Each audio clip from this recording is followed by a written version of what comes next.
Bonjour. Dernière partie de ce premier chapitre à l'introduction sur la théorie des groupes, c'est le chapitre consacré aux transformations des groupes, c'est-à-dire les homomorphismes de groupes. Alors un homomorphisme, c'est une application d'un groupe G dans un groupe H qui respecte la loi, c'est-à-dire que f de xy, c'est f de x fois f de y. L'ensemble de toutes ces applications, de tous ces homomorphismes, est noté hom de G dans H. Alors, il y a une notion qui est associée à celle d'homomorphisme, c'est celle d'anti-homomorphisme, donc ce ne sont pas des homomorphismes, ce sont des applications qui ont la propriété de renverser les rôles de y et x, c'est-à-dire f de xy, c'est f de y fois f de x. Et des anti-homomorphismes, on va en rencontrer. Alors, un homomorphisme a les propriétés suivantes, c'est-à-dire l'image de l'élément neutre, c'est l'élément neutre, l'image de l'inverse, c'est l'inverse de l'image, et l'image d'une différence, c'est la différence des images. Donc ces trois propriétés sont extrêmement faciles à établir, c'est un exercice amusant et facile, je vous le laisse. Alors, quelques exemples d'homomorphisme. D'abord, si le groupe est abélien, c'est très important qu'il le soit, la puissance est un homomorphisme. Les puissances, quelles qu'elles soient, sont des homomorphismes du groupe dans lui-même. Alors, c'est absolument pas le cas si le groupe n'est pas abélien. Si le groupe n'est pas abélien, rien que pour xy carré, on obtient x, y, xy, et à l'intérieur, les deux x et les y ne commutent pas, donc il n'est pas possible de l'écrire comme x carré fois y carré, parce que ça ne commute pas. Alors il peut y avoir des cas où ça commute, ça c'est possible, mais c'est au cas par cas, et en tout cas ce n'est pas avec un degré de généralité pareil. L'inversion, alors l'inversion elle-même, ce n'est pas un homomorphisme, c'est aussi une puissance, et ce n'est pas un homomorphisme, mais c'est un anti-homomorphisme. L'inverse de xy, c'est l'inverse de y fois l'inverse de x. La conjugaison par un élément, c'est un homomorphisme. C'est un homomorphisme très important. Un sous-groupe est distingué si et seulement si il est stable pour toutes les conjugaisons. L'identité est aussi un homomorphisme, c'est l'homomorphisme stupide, qui ne fait rien. Mais il y a encore pire que lui, il y a l'homomorphisme trivial, c'est l'homomorphisme qui a tout élément de G associe l'élément neutre de H. Les homomorphismes portent différents noms selon leurs images et leurs propriétés. Alors, déjà, un endomorphisme, c'est un homomorphisme qui va d'un groupe dans lui-même. Donc, quand l'ensemble de départ et l'ensemble d'arrivée sont les mêmes, on parle d'endomorphisme. Les homomorphismes bijectifs, eux, s'appellent des isomorphismes. Alors, un homomorphisme bijectif, ça permet d'établir, si on connaît la structure d'un groupe G et qu'il est isomorphe à un groupe H, on connaît complètement la structure du groupe H.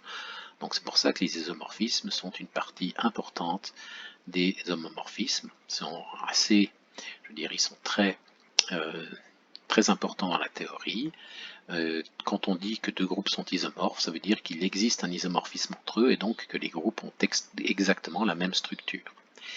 Donc on peut se permettre de n'étudier qu'un seul groupe au lieu de deux. Un endomorphisme qui est un isomorphisme, donc la conjonction des deux propriétés précédentes, c'est un endomorphisme bijectif, ça porte le nom d'automorphisme. Alors l'ensemble des automorphismes est noté OutG. Et parmi les automorphismes, il y en a qui sont un peu spéciaux, ce sont les conjugaisons. Et les conjugaisons s'appellent les homomorphismes ou automorphismes intérieurs de G. Alors, OutG, c'est un groupe, c'est pour ça qu'on l'aime bien, puisqu'il nous permet de construire des exemples de groupes à partir d'autres groupes.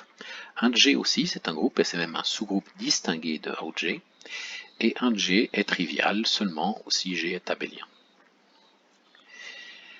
Alors, avec OutG et un G, on peut former des exemples d'homomorphismes encore. Par exemple, l'évaluation, donc l'évaluation d'un automorphisme en une valeur, ça nous donne un homomorphisme de l'ensemble des automorphismes dans G. Et de même, la conjugaison elle-même, hein, conjugaison par x, si un élément x, j'associe la conjugaison par x, on obtient un homomorphisme de G dans un G. Et c'est pour ça qu'il faut d'ailleurs faire attention à l'ordre x, y, x inverse, dans cet ordre-là, parce que dans l'autre ordre, ça n'est pas un homomorphisme.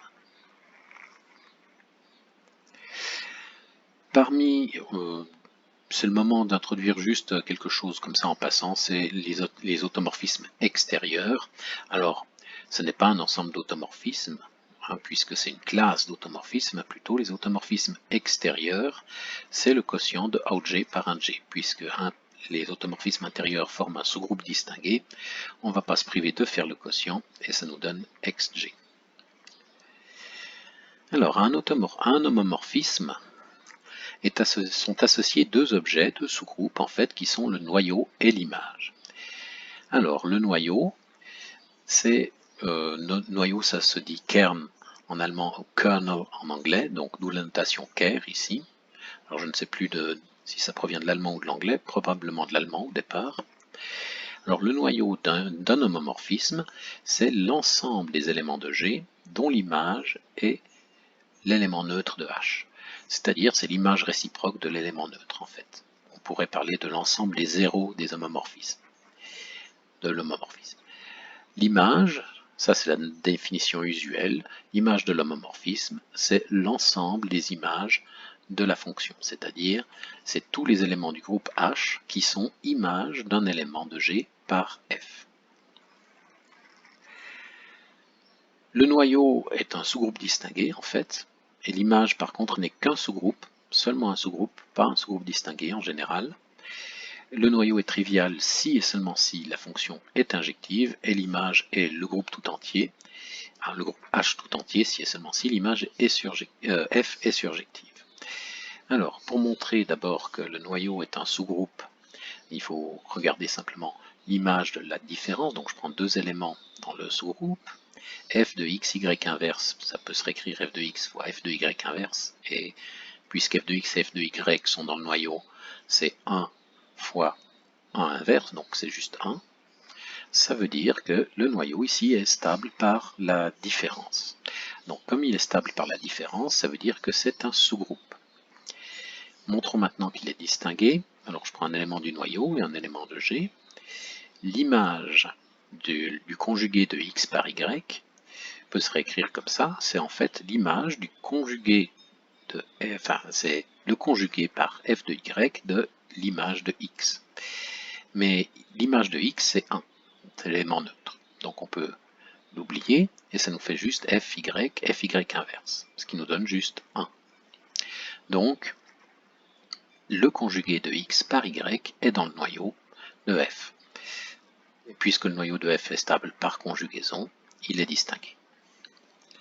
Pour l'image, on peut procéder de la même façon. On prend deux éléments dans l'image, x' et y'. Donc x' c'est f de x, y' c'est f de y. X et y existent par définition de l'image. X', y' inverse, c'est f de x fois f de y inverse. Puisque f est un homomorphisme, c'est f de x, y inverse.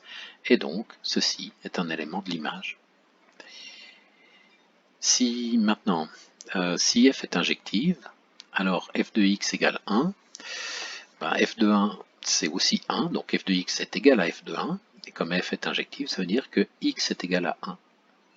Donc si f est injective, tout élément du noyau est 1, et le noyau est réduit à l'élément neutre, donc le noyau est trivial. Et réciproquement, si le noyau est trivial, f de x égale f de y, on peut le réécrire comme f de x, y inverse égale 1, et puisque le noyau est trivial, x, y inverse c'est 1, et donc x c'est y.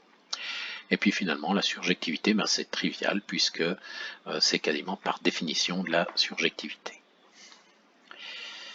Alors, l'inclusion, quelques exemples maintenant d'homomorphisme qui arrivent très souvent. L'inclusion canonique, donc si j'ai H un sous-groupe de G, et bien en faisant AX dans H, je fais correspondre le même X, mais cette fois en le voyant dans G, c'est un homomorphisme, et même un homomorphisme injectif, trivialement. Si on prend un sous-groupe distingué, alors l'image de la classe, hein, on prend un élément et on prend la classe de cet élément, donc on va de G dans G quotienté par H, mais cette application-là, c'est un homomorphisme surjectif, et son noyau, c'est justement H. Un autre exemple très connu d'homomorphisme, c'est la fonction signe. Signe de x qui vaut 1 si x est positif et moins 1 si x est négatif. Eh bien, c'est un homomorphisme de groupe qui va de R étoile dans l'ensemble moins 1, 1, donc qu'on appelle aussi mu2, de groupe multiplicatif à deux éléments. Et c'est un homomorphisme de groupe dont le noyau est R étoile plus. Hein. Tous les éléments positifs sont envoyés sur l'élément neutre. Un autre exemple d'homomorphisme de groupe très connu, c'est la valeur absolue qui va de R étoile dans R étoile plus. Alors la définition, hein, c'est en gros si x est positif on le laisse tel qu'il est, et si x est négatif on lui change son signe, du coup il est positif. Donc c'est la fonction qui oublie le signe. Alors pour cette fonction là, c'est un homomorphisme et son noyau c'est juste moins 1, 1. L'élévation au carré est aussi un homomorphisme de groupe, parce qu'ici tout est abélien, le groupe est abélien, et son noyau est aussi moins 1, 1, parce que les nombres dont le carré vaut 1 sont moins 1 et 1. Alors, à un homomorphisme ou à une fonction en général, on peut associer ce qu'on appelle une section. C'est en gros une application qui permet de revenir en arrière. Donc si f va de G dans H, une section, c'est une application qui va de H dans G, telle que f composé avec S, c'est l'identité sur H. Donc on applique S puis F, c'est comme si on n'avait rien fait. C'est ça une section. Ça permet de remonter H dans G et de ne rien faire. Une rétraction, c'est dans le sens contraire, donc c'est aussi une application qui va de H dans G, mais cette fois-ci, on va de H dans G, on applique T, puis on applique F, donc on a fait T rond F, et on applique F, puis on applique T, donc on a fait T rond F, et ça doit être l'identité sur G. Donc ça s'appelle une rétraction. Alors c'est pas très important, mais ici en fait on a des exemples de section et de rétraction, donc c'est pour ça qu'on va en parler un petit peu. Alors par exemple, la racine carrée de x, c'est une section de l'élévation au carré. Par contre, moins la racine carrée de x, c'est aussi une section de x carré, mais ce n'est pas un homomorphisme, contrairement à la première qui en est un. Hein, sur les réels positifs, la racine carrée de x fois y, c'est racine de x fois racine de y, mais ça n'est pas le cas de moins la racine carrée de x.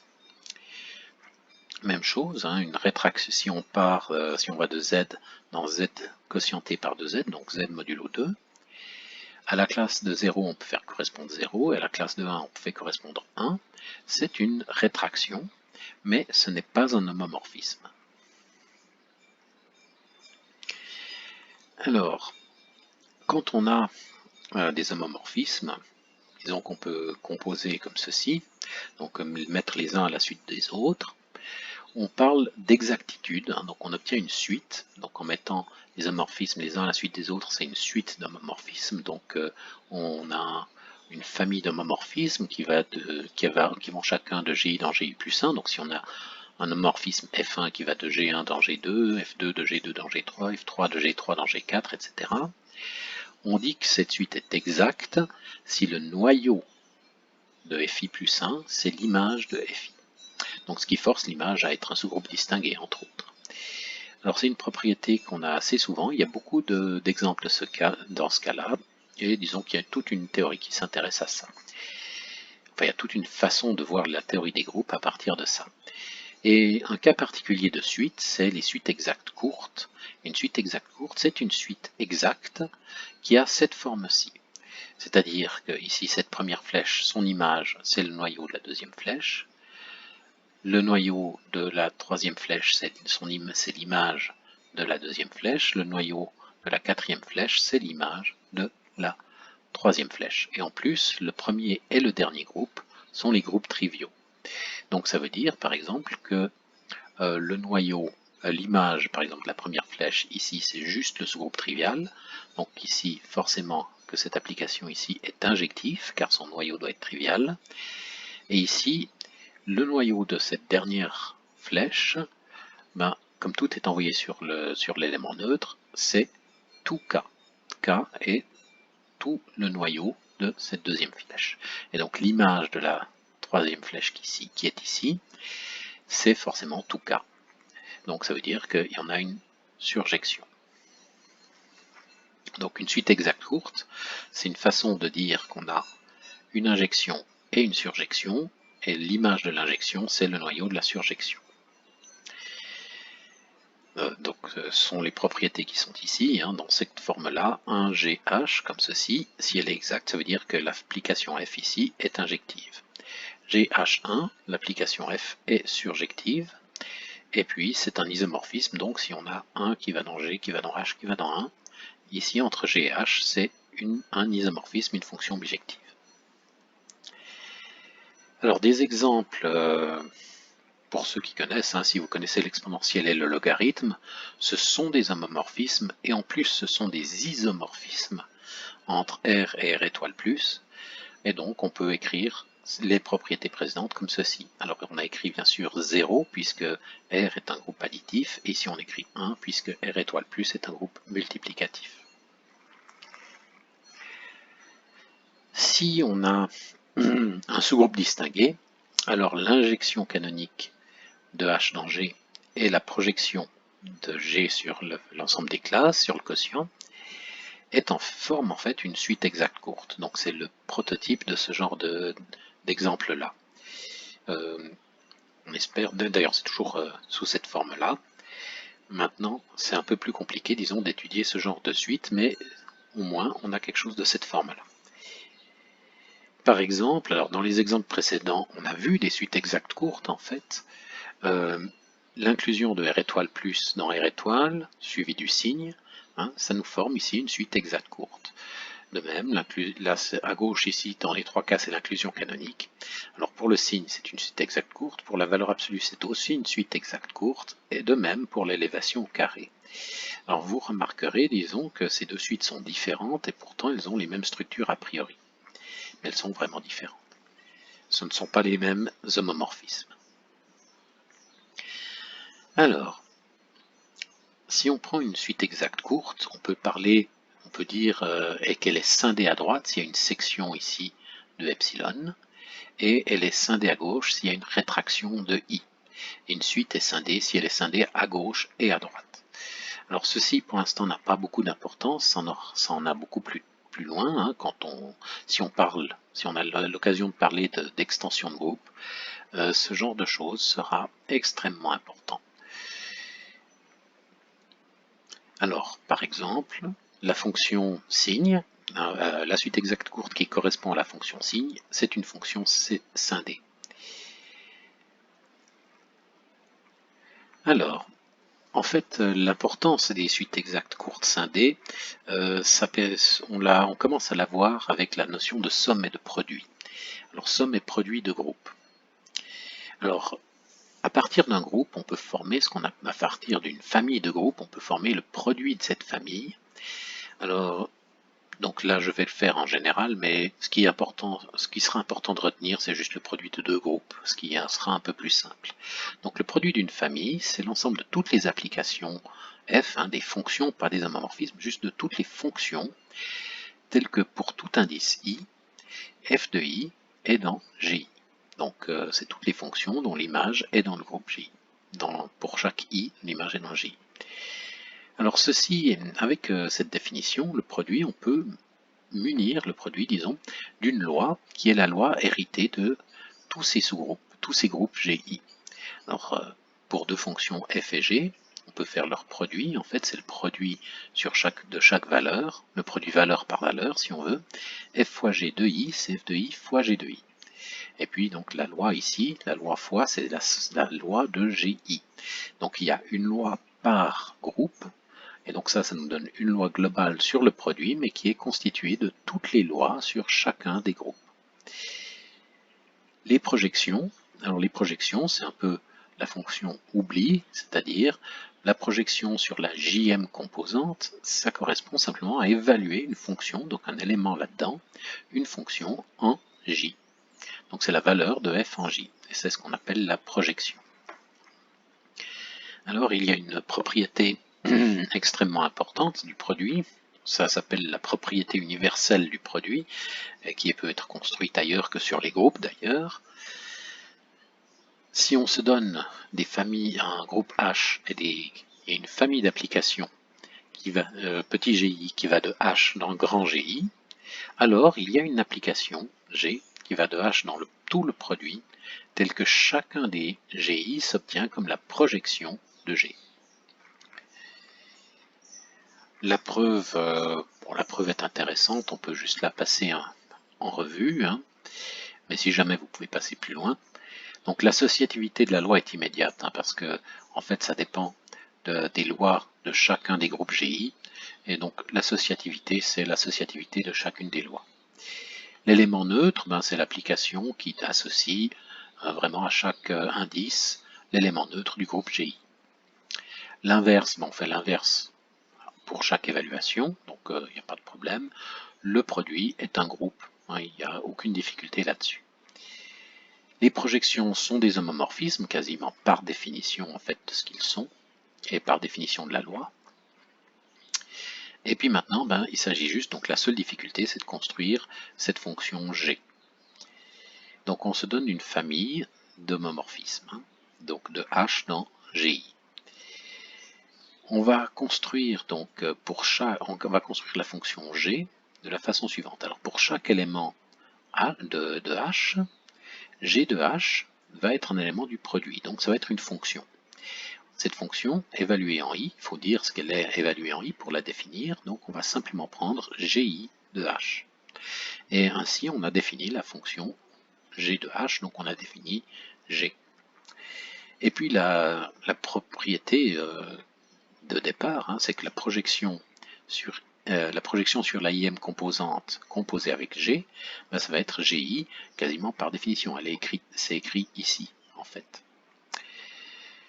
L'unicité est très simple, hein, parce qu'en fait pour tout H, si on a G et G' qui font l'affaire ici, pour tout élément de H, G' de H de I, c'est GI de H, donc c'est G de H de I. Donc G' de H de I et G de H de I sont égaux. Mais ça c'est pour tout I. Donc ça veut dire que G' de H est égal à G de H. Mais ça c'est pour tout H. Donc ça veut dire que G égale G'. Et finalement, pour montrer que c'est un homomorphisme, c'est de la même façon, hein. On évalue G en H fois H', on évalue ce que ça vaut en I, c'est simplement GI de H fois H', et pour GI, on sait que c'est un homomorphisme, donc on peut le réécrire, et on obtient G de H fois G de H' de I.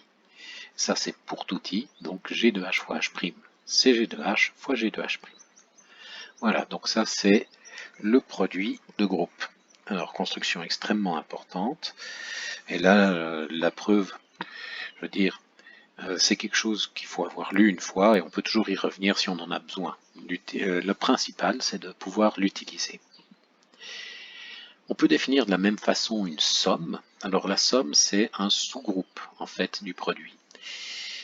On fait la même construction, mais il y a une seule différence, c'est qu'en fait, on considère seulement les applications, les éléments du produit, hein, ce sont des applications, mais qui valent toujours 1, donc qui valent toujours l'élément neutre, sauf pour un nombre fini d'indices. Donc on est d'accord d'avoir autre chose que l'élément neutre dans la somme, mais ces éléments-là doivent être presque tout le temps l'élément neutre.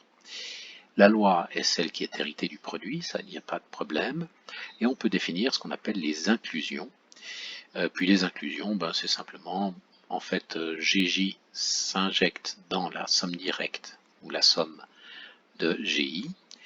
Simplement, on fait correspondre à tout élément petit g cet élément lui-même, si on est dans la bonne composante, et sinon, on associe l'élément neutre. Il y a un théorème absolument analogue, théorème dual, disons, propriété universelle de la somme. Et pour toute famille, cette fois-ci, on va à l'envers, hein, toutes les flèches sont renversées, tout est renversé. Donc pour une famille petit GI qui va de grand GI dans H, il existe un unique homomorphisme de la somme dans H tel que les petits GI sont en fait se décomposent comme G composé avec l'inclusion canonique. La preuve est analogue, hein, il n'y a aucun problème. La seule chose à faire, en fait, c'est de définir correctement l'homomorphisme G. Alors pour ça, il suffit de remarquer que pour tout élément de la somme, cet élément en fait ne prend que des valeurs qui sont égales à l'élément neutre, sauf dans un nombre fini de cas. Et comme c'est un nombre fini de cas, ça permet de faire un produit juste dans ce nombre fini de cas. Et donc, G de F est bien défini. Car on ne définit que avec un produit fini. Il n'y a pas de produit infini qui se cache.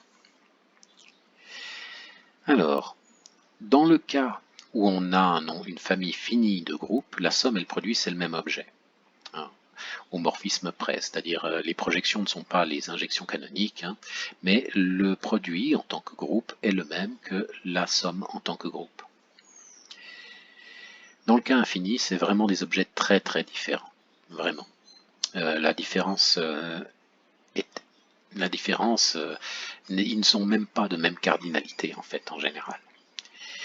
Alors par exemple, un exemple de produit et de projection et d'inclusion canonique, Z sur 2Z croix Z sur 3Z, c'est un produit, et en fait on peut le voir comme l'ensemble des couples. En fait, au premier élément on associe le premier élément en fait, et puis au deuxième indice on associe le deuxième élément. Donc le produit se voit ici simplement comme un ensemble de couples. Excellent point de vue, c'est comme ça qu'on l'utilisera la plupart du temps. La loi ici est extrêmement facile, c'est la somme terme à terme. On a les projections, on a des homomorphismes, disons, de Z6 dans Z sur 2Z et de Z6 dans Z sur 3Z. Donc il y a un homomorphisme de Z6 dans Z sur 2Z croix Z sur 3Z, donc dans le produit. Et de même, on peut définir d'autres homomorphismes dans l'autre sens, et à ce moment-là, avec la somme, on peut obtenir ceci. Ce qui nous donne donc, quand on les compose, ça nous donne l'identité, donc ce sont des isomorphismes. Donc Z sur 6Z, c'est le produit de Z sur 2Z et de Z sur 3Z. On le savait, on l'avait déjà vu en arithmétique modulaire, hein, c'est le lemme chinois, mais en fait, ça c'est une façon de le voir. Maintenant, dans le cas d'un produit, il y a des suites exactes courtes qui lui sont associées. Donc un produit fini, il y a l'inclusion canonique et la projection canonique, on peut le voir dans les deux sens, et ce sont des suites qui sont scindées. Elles sont scindées, elles se scindent l'une l'autre en fait, elles se scindent mutuellement. Et en fait, dans le cas où les suites sont scindées, on est toujours dans ce cas-là, et dans le cas où les suites ne sont pas scindées, on n'est pas dans ce cas-là, on n'a pas de produit. Maintenant, pour terminer la partie la plus importante en fait sur les homomorphismes, ce sont les théorèmes d'isomorphisme. Et il s'agit de la chose suivante qui est assez simple. Le premier théorème d'isomorphisme nous dit que si on a un homomorphisme F, eh bien, il induit en fait un isomorphisme entre G quotienté par le noyau de F et l'image de F. C'est juste ça ce que ça signifie. Donc il induit quelque chose sous cette forme-là. Induire, ça veut dire que f et f tilde, donc la fonction induite, se correspondent via l'inclusion canonique et la projection canonique. Donc en gros, si on prend un homomorphisme, au noyau près, c'est un isomorphisme. Alors que la preuve est assez facile, hein, je vous laisse lire ça, c'est pas difficile du tout. C'est une suite de trivialités, hein, il suffit de poser correctement f tilde et ça fonctionne. Et tout va bien. Le deuxième théorème d'isomorphisme, alors, c'est en fait quand on a deux sous-groupes distingués, ou normaux. Normaux et distingués sont synonymes. Donc parfois je changerai de terme sans m'en apercevoir. Donc si N est un sous-groupe distingué de G, et H un sous-groupe distingué de G aussi, un sous-groupe de G seulement, pas un sous-groupe distingué, alors l'intersection est un sous-groupe distingué de H, et le quotient de H par cette intersection, c'est la même chose que Hn quotienté par N. Donc c'est le deuxième théorème d'isomorphisme, on l'utilise assez souvent en fait, on l'utilisera plus tard pour la correspondance. La preuve est facile, d'abord Hn, c'est un sous-groupe, hein, par définition, hein, c'est le sous-groupe engendré par H et N, mais en fait, c'est juste le produit d'un élément de H et d'un élément de N. Et ça n'arrive que parce que N est distingué. Sans ça, ça ne marcherait pas. En fait, le truc, c'est que si je prends Hn fois H'N' inverse, donc la différence entre Hn et H'N', on s'aperçoit que c'est un produit que c'est ce produit-là. Puis ici, on peut réintroduire H' inverse H', et on s'aperçoit donc qu'on a N fois N' inverse, qui est un élément de N, conjugué par H', donc toujours un élément de N, fois H' inverse, donc un élément de H. Donc c'est la forme Hn. Ensuite, pas de problème pour montrer que N est un sous-groupe distingué de Hn, ça va. On considère l'injection et la projection. En fait, l'injection canonique de H dans Hn est la projection de Hn sur Hn quotienté par N.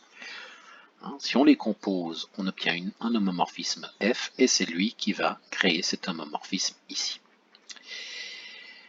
Le noyau, F, c'est un homomorphisme surjectif, parce qu'il décrit toutes les classes, il n'y a pas de problème. Son noyau, c'est H quotienté par N, et on conclut par le premier théorème d'isomorphisme. Pas de difficulté, juste une suite, disons, de choses qu'il faut prendre le temps de lire tranquillement. Il n'y a rien qui sort du chapeau, hein. Tout est assez direct. C'est juste une suite d'écritures qui peut être long à lire, mais qui sont faciles. Troisième théorème d'isomorphisme, et dernier, je le promets. Parmi les théorèmes d'isomorphisme, c'est le dernier. C'est en fait le cas. On prend H et K, deux sous-groupes distingués de G, avec K qui est par hasard un sous-groupe de H. Donc en particulier, il est automatiquement un sous-groupe distingué de H, puisqu'il est distingué dans G, il l'est aussi dans H. C'est la réciproque qui est fausse. H quotienté par K, dans ce cas, est un sous-groupe distingué de G quotienté par K, et le quotient des deux, c'est en fait G sur H. Donc là, le quotient, c'est comme si on pouvait simplifier le K. C'est exactement comme les fractions A sur B divisées par B sur C, c'est A sur C. Donc c'est facile à retenir du coup, mais c'est pas exactement ça qui se passe à l'intérieur. Un peu, mais pas tout. Pas que. Donc le truc ici, donc on a ces deux suites de sous-groupes distingués, et la classe de KH, c'est la classe par rapport à H. La classe de X selon KH, c'est la classe selon H, puisque K est un sous-groupe de H. Donc l'application qui va de G quotienté par K dans G quotienté par H est bien définie. Si je prends XK, puis que je multiplie par H, j'obtiens XH. C'est un homomorphisme surjectif, il n'y a pas de problème. Son noyau, pas de problème, c'est H quotienté par K, on n'a qu'à lire ce qui se passe, ce qui est écrit. On n'a qu'à lire, je veux dire, la définition même du noyau nous dit que c'est H quotienté par K, et par le premier théorème d'isomorphisme, ça induit l'isomorphisme choisi. Maintenant, quelques propriétés sur les sous-groupes distingués, parce qu'on va les avoir dans un instant. Si on prend un homomorphisme, l'image d'un groupe, c'est un groupe, ça on le sait déjà, parce qu'on n'a qu'à restreindre F au groupe. L'image maintenant, si on a un sous-groupe de H, maintenant un sous-groupe dans l'arrivée, l'image réciproque de ce sous-groupe va être un sous-groupe aussi.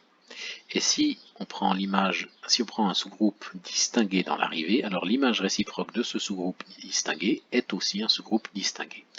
Ce sont les mêmes théorèmes que pour l'image et le noyau. Simplement, ici, on se restreint à autre chose qu'au sous-groupe trivial. Pour un groupe, on peut regarder l'ensemble de tous ces sous-groupes et l'ensemble de tous ces sous-groupes distingués. Alors, on peut même considérer l'ensemble de tous les sous-groupes distingués qui contiennent un groupe donné. Donc, sub GH, c'est l'ensemble de tous les sous-groupes qui sont entre G et H. Et nord GH, c'est l'ensemble de tous les sous-groupes distingués de G qui contiennent H. Mal écrit ici. Oui, ok, j'ai fait une erreur d'écriture, c'est pas grave. Ces ensembles ici sont faux, le reste est juste. Et puis, simplement, quand on a le sous-groupe qui est le sous-groupe trivial, on le note ainsi. Alors, il y a un théorème, je vais quasiment terminer par lui, en fait, c'est le théorème de correspondance, qui dit que si H est un sous-groupe distingué de G, alors l'ensemble des sous-groupes entre G et H correspond exactement à l'ensemble des sous-groupes de G quotientés par H. C'est une bijection. Et en plus, les sous-groupes distingués correspondent aux sous-groupes distingués, les indices correspondent aux indices, et puis même on n'a pas besoin entre deux sous-groupes A et B, ils sont distingués entre eux si et seulement si leurs images sont distinguées aussi. Alors je vous laisserai lire la preuve, hein. On a assez fait pour aujourd'hui, mais je vous laisse lire la preuve, elle est facile, pas vraiment de difficulté. Et puis pour la correspondance des indices, donc il faut travailler un peu, mais disons c'est pas le plus important. Voilà, pour aujourd'hui, ça suffit pour cet épisode.